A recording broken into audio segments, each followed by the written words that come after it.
Luz para o Caminho e Primeira Igreja Presbiteriana de Vitória apresentam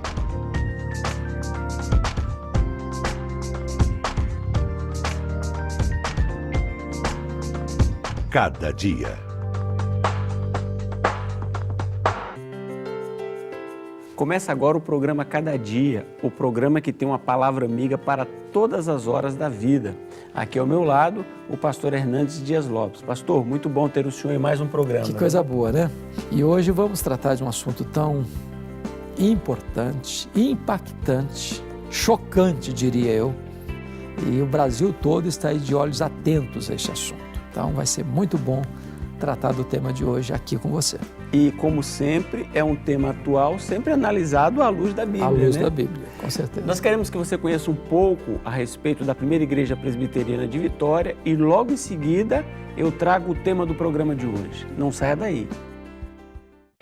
A Primeira Igreja Presbiteriana de Vitória está em solo capixaba há quase 100 anos. Seu compromisso é proclamar a palavra de Deus e fazer da educação cristã a base para a transformação do ser humano e da sociedade.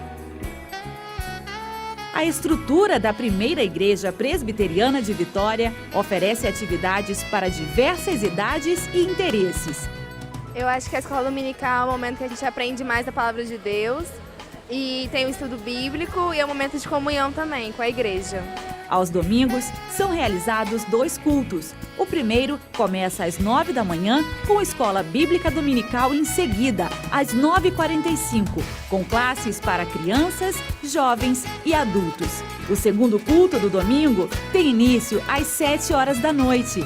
Já na quarta-feira, é realizado o estudo bíblico, às 7h30 da noite. Assista aos cultos ao vivo no site www.ipbvite.org.br. Venha nos fazer uma visita. Avenida Beira Mar, 1025, Forte São João. Primeira Igreja Presbiteriana de Vitória. No programa de hoje, nós vamos tratar a respeito do fim do foro privilegiado. Uma matéria que tomou conta dos noticiários, dos telejornais, da mídia em geral. E, conforme você tem acompanhado, o fim do foro privilegiado é aquela medida que tira dos parlamentares, deputados e senadores, a prerrogativa de, por qualquer crime cometido, ser julgado exclusivamente pelo Supremo Tribunal Federal. A partir de agora, só as questões atreladas ao exercício do mandato é que serão analisadas pelo Supremo Tribunal Federal. As outras questões, elas serão julgadas pelas instâncias competentes. E aí, pastor Hernandes, eu gostaria de, primeiro, começar perguntando a sua opinião a respeito do fim do foro privilegiado para deputados e senadores e depois fazer a nossa conexão com a temática bíblica. Pois não. Bom, primeiro eu quero, como cidadão, apoiar sonoramente, eloquentemente, o fim do foro privilegiado. Até porque, quanto mais alta a honra que um cidadão ocupa, maior é a sua responsabilidade. Nós não poderemos ter pessoas que ocupem o topo dos privilégios e ter menos responsabilidade ou serem blindadas por favores ou benesses maiores que os demais. Todos os cidadãos são iguais perante a lei. Cabe, entretanto, ao líder dar exemplo. A vida do líder é a vida da sua liderança. Porém, os pecados do líder são os mestres do pecado. Quando um senador da República, quando um deputado federal, ou um deputado estadual, ou um político, de forma geral, que é um líder, que é um representante eleito legitimamente para aquela função, ele comete um delito, aquele delito cometido não é menos grave, é mais grave. Mais grave por quê? Porque ele inspira tanto para o bem quanto para o mal, porque liderança é influência, não existe líder neutro, ou ele é uma bênção ou ele é uma maldição. Se ele comete delitos nessa liderança, e isso efeito cascata atinge lá embaixo, inspira o erro, o delito. É uma escola de crime se a liderança está comprometida com a maldade, com a corrupção, com a violência.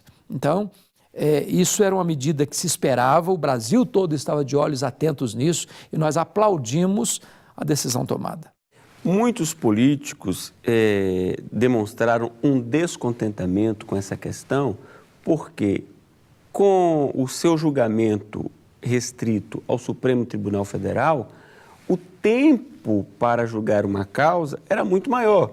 Porque, na verdade, são 11 ministros para todas as demandas. Eles não tinham tempo para isso. Perfeito. Então, para muitos, era ideal permanecer sendo julgados pelo Supremo. Os crimes prescreviam e eles se sentiam muito confortáveis. Perfeito, perfeito. Então, eles estavam confiando que o tempo haveria de corroborar para a impunidade.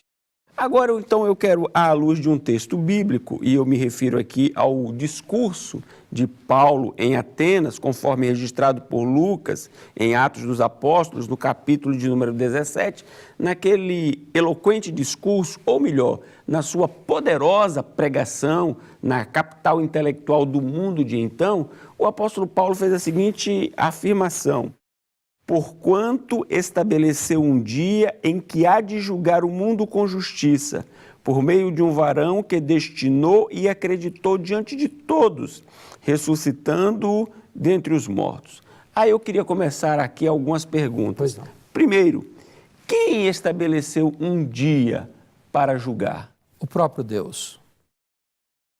Deus é o Deus da verdade, o Deus da justiça e o Deus do juízo.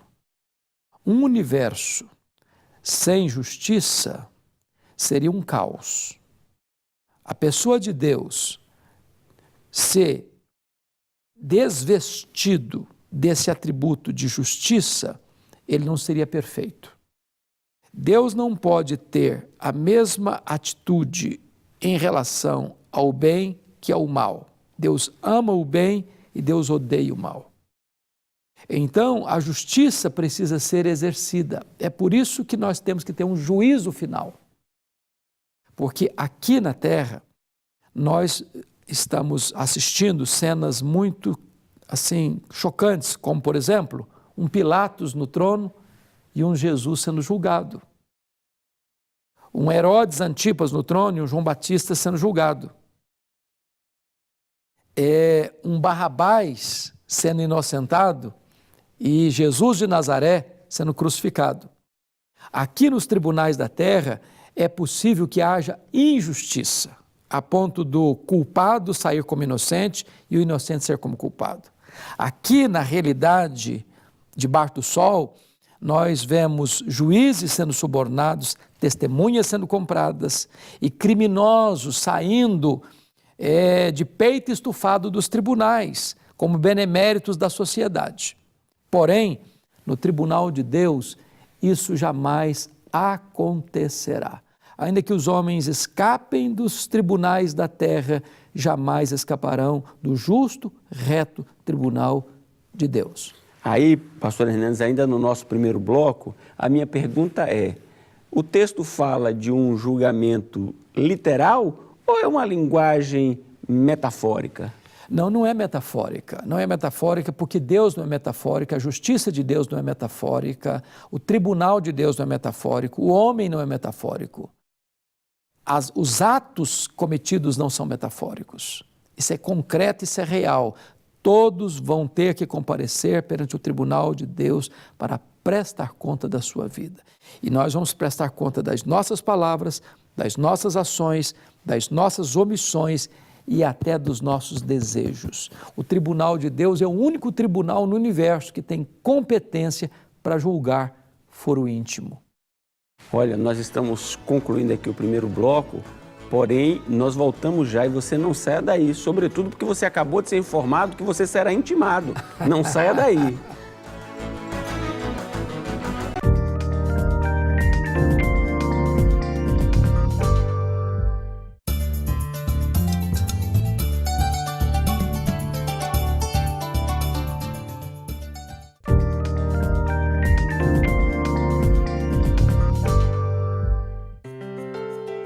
No programa de hoje estamos tratando a respeito do tema O Fim do Foro Privilegiado.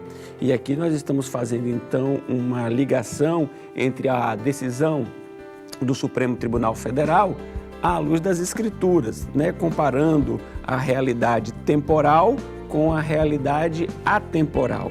Pastor Hernandes, o texto que nós usamos aqui de Atos diz que Deus estabeleceu um dia em que julgará o mundo. Que mundo? Quem são essas pessoas que serão julgadas? Veja bem,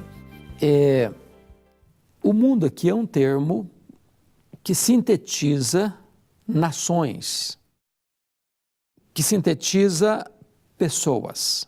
Então, não é a coletividade que vai ser julgada. Não são os brasileiros, os americanos, os asiáticos, os africanos, os europeus. Esse julgamento, ele é pessoal, ele é particular. O pai não levará o pecado do filho, o filho não levará o pecado do pai. O marido não será julgado por causa da esposa, nem a esposa por causa do seu marido. Cada um vai ter que comparecer perante o tribunal de Deus para prestar conta da sua vida. Esse julgamento, ele é individual, ele é intransferível, não se recebe procuração para representar ninguém. Cada um vai ter que dar contas da sua vida a Deus. É o que a Bíblia nos ensina. Pastor Hernandes, mas hoje nós sabemos que quem tem recursos financeiros pode contratar um bom advogado, pode usar então vários expedientes para tentar arrastar o julgamento e assim o evitar para que haja a prescrição. Espiritualmente falando, tem algum recurso aí para atrasar o julgamento? Veja bem, pastor Jailton, esse é um ponto importante. O tribunal de Deus difere dos tribunais dos homens. Por quê? Primeiro, porque ele é insubornável. Imagine você alguém chegando para Jesus, o reto juiz, dizendo assim, olha, se tu quebrares o meu galho, eu molho a tua mão. É impensável uma cena dessa. Ele é insubornável. Ele é reto juiz. Ele não aceita suborno. É o tribunal da verdade e da justiça. Segundo aspecto é que não tem instâncias superiores para apelar. O tribunal de Deus é o supremo pretório divino, é o supremo tribunal divino. Julgado ali, não tem instância superior para apelar, não tem habeas corpus, não tem filigranas da lei, não tem expedientes de encontrar aqui, ali e acolá algumas brechas para buscar novas alternativas de ir arrastando o processo, ir adiando o processo e buscando novas instâncias, a fim de que chegue a um ponto em que o tempo passou, o crime prescreveu e a pessoa está livre. Impossível, até porque esse julgamento será no dia, o dia do juízo.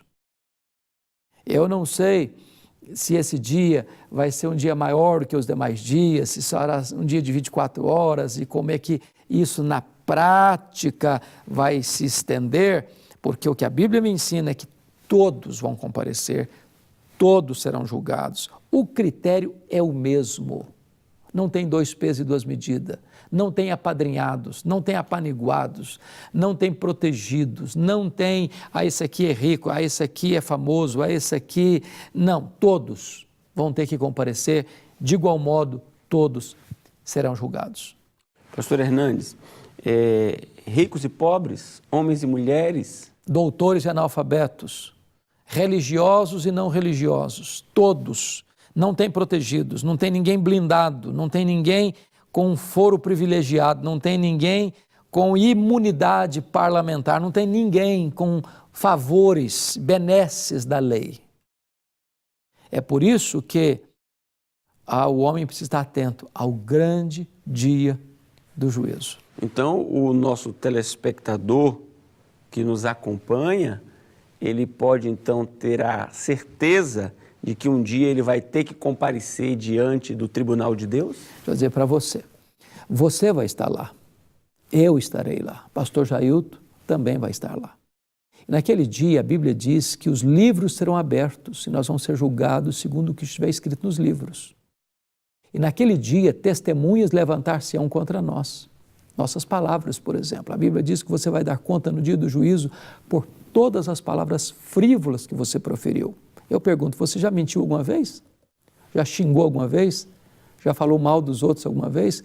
Você não se lembra, mas está nos anais do tribunal do céu. Você vai ser julgado pelas suas obras. O que você fez, seu pai não viu, sua mãe não viu, seu marido não viu, sua mulher não viu, seus filhos não viram, a lei não viu, Deus viu. Você vai ser julgado pelas suas omissões. A Bíblia diz que se você sabe que deve fazer o bem e não faz, você está pecando. Mas a Bíblia diz que você vai ser julgado pelos desejos do seu coração. Jesus Cristo chegou a dizer o seguinte: se você odiar alguém, você é assassino.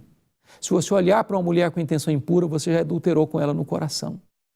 Nenhum tribunal da terra tem competência de julgar foro íntimo, pois o tribunal de Deus julgará foro íntimo.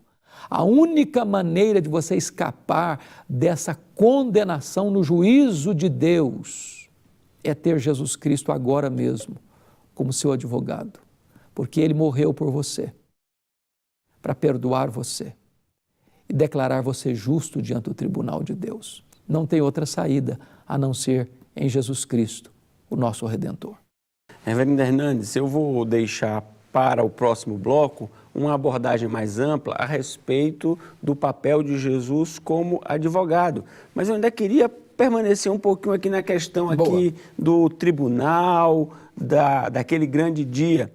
Hoje, por exemplo, alguém que é intimado a comparecer ao tribunal, ele pode desprezar a intimação e tornar-se um foragido da justiça.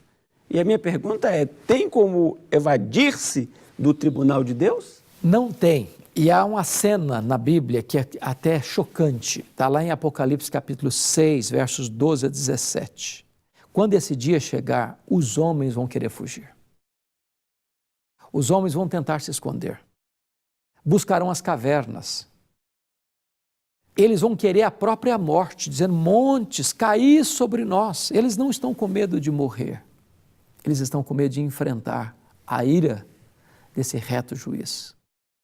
Porque nenhuma pessoa nesse tribunal vai poder dizer assim, não, eu sou inocente, não, eu nunca cometi esse erro, eu nunca cometi esse crime, eu nunca cometi esse deslize. Hoje nós estamos assistindo pessoas envolvidas até o pescoço com a ilicitude e dizendo de cara limpa, não, eu nunca fiz isso, não, eu não sei de nada, não, eu não pratiquei esse erro, não, eu não cometi esse delito. Naquele dia, as máscaras cairão. Naquele dia, o homem se verá absolutamente culpado e não poderá fugir da presença daquele que é onipresente. Ele está em toda parte. Nós estamos encerrando o segundo bloco, vamos para um rápido intervalo. Não saia daí, porque no terceiro bloco vamos falar sobre a pessoa de Jesus Cristo como nosso advogado. Não saia daí.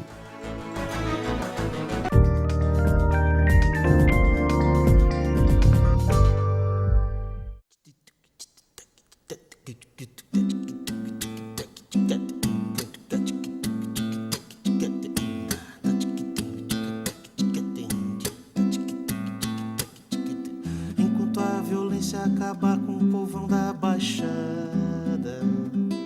E quem sabe tudo disser que não sabe de nada. Enquanto os salários morrerem de velhos nas filas e os homens banirem as leis ao invés de cumpri-las. Enquanto a doença tomar o lugar da saúde e quem prometeu ser do povo mudar de atitude.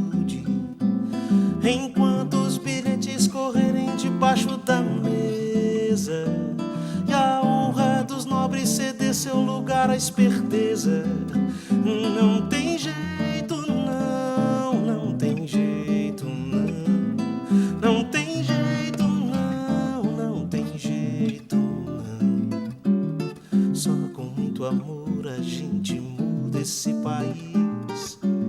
Só o amor de Deus pra nossa gente ser feliz. nós, os filhos seus, temos que unir as nossas mãos em nome da justiça, por obras de justiça. Quem conhece a Deus não pode ouvir e se calar. Tem que ser profeta e sua bandeira levantar. Transformar o mundo é uma questão de compromisso, é muito mais. E tudo isso enquanto o domingo ainda for nosso dia sagrado. Em nome de Deus, se deixar os feridos de lado. Enquanto o pecado ainda for simplesmente um pecado, vivido, sentido, embutido, espremido e pensado. Enquanto se canta e se dança de olhos fechados, tem gente morrendo de fome por todos os lados. O Deus que se canta nem sempre é o Deus que se vive, não.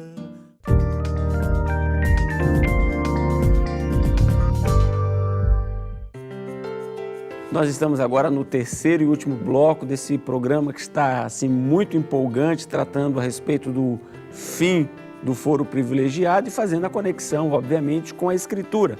Pastor Hernandes, nós temos visto, temos recebido informações de pessoas que, presas, optaram pela delação premiada para uma redução da pena. Pergunto ao senhor, à luz da Escritura, há essa possibilidade de alguém se prontificar para uma delação premiada, para uma colaboração, para uma contribuição para a redução da pena?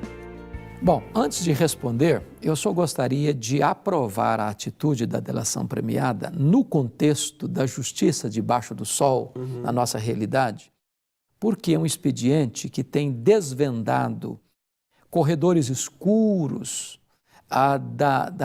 do submundo do crime e da corrupção. Se não houvesse esse expediente, talvez muitos desses crimes que estão sendo apurados, estão sendo investigados, estão vindo à tona, não teriam vindo à tona. Porém, nesta outra realidade, nessa outra dimensão do julgamento divino, não tem essa possibilidade. Até porque, naquele dia, eu não vou mais me afligir pelo pecado do outro, porque não vai ter pecado escondido naquele dia. Naquele dia, o que foi feito às ocultas será proclamado aos eirados. Aquilo que foi feito nas trevas virá à tona. Aquilo que foi feito propositadamente de forma escondida vai aparecer. Então não vai ter delação premiada por essa razão em primeiro lugar, porque nada vai estar escondido naquele dia, tudo vai estar às claras. Segundo, porque eu estarei muito afligido, o ser humano estará muito afligido com o seu próprio pecado. Com o seu próprio pecado. Até porque o salário do pecado é a morte. À luz das obras, à luz do que está nos autos do processo, lá no tribunal de Deus, ninguém, absolutamente ninguém será inocentado, justificado. Todos serão culpados, mediante as obras da lei, pelas palavras, pelas obras, pelas omissões, pelos sentimentos, literalmente, inexoravelmente, todos serão condenados, todos serão culpados. Só existe uma escapatória. E essa escapatória está em Jesus Cristo, o nosso advogado justo. Fora dele não tem salvação nesse tribunal. Então, pastor Hernandes, eu creio que é da mais alta relevância, entender isso, prioridade máxima a compreensão da figura de Jesus Cristo como o nosso advogado, para que efetivamente não venhamos a perecer. E eu gostaria que o senhor falasse então para o nosso telespectador qual a posição bíblica para essa questão. Me permita me dirigir às pessoas. A Bíblia diz assim lá na primeira carta de João, capítulo 2, versículo 1. Filhinhos, essas coisas eu vos escrevi para que não pequeis. Se todavia alguém pecar, temos advogado junto ao Pai, Jesus Cristo, o justo. Quando Jesus Cristo veio ao mundo, enviado pelo próprio Pai, ele veio como nosso representante, como nosso fiador, como nosso substituto. Jesus tem peculiaridades distintas como advogado. Primeiro, ele não veio para defender nossa inocência, ele veio para reafirmar nossa culpa. Ele não veio para estar apenas do nosso lado, ele veio para estar no nosso lugar. Quando ele foi à cruz, diz a Bíblia que Deus lançou sobre ele a iniquidade de todos nós. Ele foi feito pecado por nós. Deus não pôs a minha dívida na minha conta, Deus pôs a minha dívida na conta dele, de Jesus. E quando ele tomou sobre si o nosso pecado, lá naquela cruz, ele pega esse escrito de dívida que era contra nós e o rasga, e o anula, e o encrava na cruz, dando um grande brado, dizendo assim, está consumado. Essa palavra significa está pago. Aquele que crê em mim, disse Jesus, não deve mais nada, ele está quites com a lei de Deus, com a justiça de Deus, porque a morte que você deveria sofrer por causa dos seus pecados, Jesus sofreu por você. A ira de Deus que deveria cair sobre a sua cabeça, caiu sobre a cabeça dele. Ele bebeu aquele cálice sozinho, ele morreu a sua morte para você viver a vida dele. Ele então ali perdoa os seus pecados e por causa do sacrifício do seu filho, como seu substituto, como seu advogado, como seu representante, Deus declara você justo lá no tribunal do céu. Então, você não vai ser justificado pelas suas obras, pelos seus méritos, pela sua religião, pelos seus predicados morais, por obras de caridade que você tenha praticado, por você ter pertencido a essa ou aquela igreja. A única maneira de você ser declarado justo no tribunal de Deus é você crer no Senhor Jesus Cristo. Quando você crê nele, Deus está dizendo o seguinte, o sacrifício do meu filho foi em seu lugar, em seu favor. Meu filho foi à cruz por você, meu filho pagou a dívida por você, meu filho morreu pelos seus pecados, meu filho sofreu o golpe da lei que você devia sofrer, então a morte do meu filho é como se fosse a sua morte. Então você que crê no meu filho, eu declaro você agora justo diante do tribunal. Isso é tão lindo, isso é tão maravilhoso, isso traz segurança para a sua alma. Pastor Hernandes, nós estamos concluindo o terceiro e último bloco e eu gostaria então de fazer um convite especial ao nosso telespectador.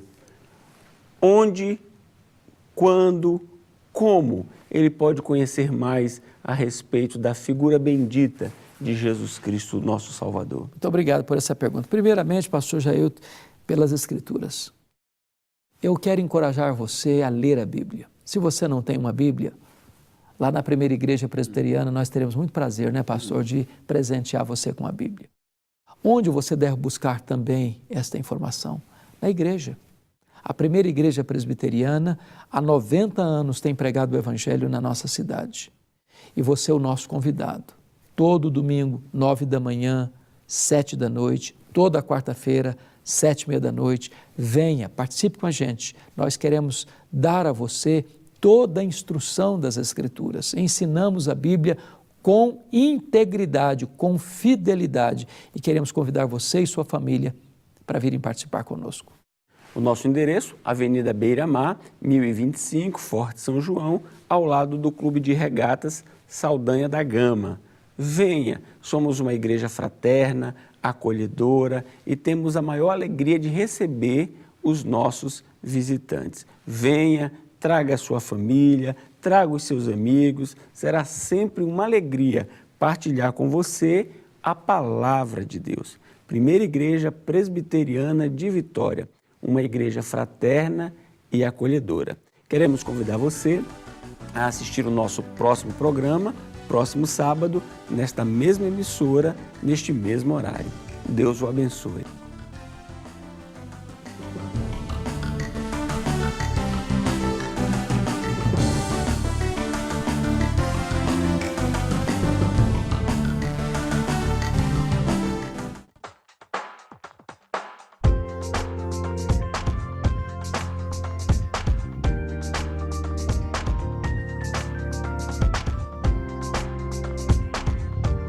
Cada dia.